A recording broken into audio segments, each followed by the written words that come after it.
The world is on the brink of a catastrophic moral failure. And the price of this failure will be paid with lives and livelihoods in the world's poorest countries.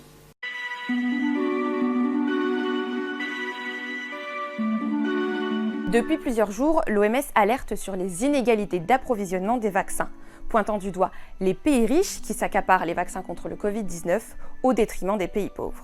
I urge countries and manufacturers to stop making bilateral deals at the expense of COVAX. No country is exceptional and should cut the queue and vaccinate all their population while some remain with no supply of the vaccine. 95% is 23 z половиной миллионов доз вакцин, введенных во всем мире, приходится на 10 стран. As the first vaccines begin to be deployed, the promise of equitable access is at serious risk. More than 39 million doses of vaccine have now been administered in at least 49 higher income countries. Just 25 doses have been given in one lowest income country. Not 25 million, not 25,000, just 25. En tête de file, les États-Unis qui ont déjà vacciné plus de 12 millions de personnes, mais aussi la Chine, le Royaume-Uni, Israël, les Émirats arabes unis ou encore la France.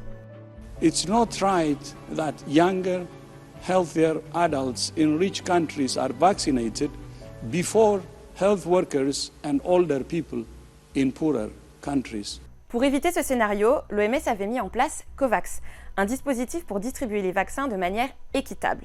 Mais le problème, d'après l'OMS, c'est que certains pays donnent la priorité à leur propre accord avec les fabricants, une manière de contourner la file d'attente, mais qui fait aussi grimper les prix. 44 bilateral deals were signed last year, and at least 12 have already been signed this year. The situation is compounded by the fact that most manufacturers have prioritized regulatory approval in rich countries, where the profits are highest, rather than submitting full dossiers to WHO.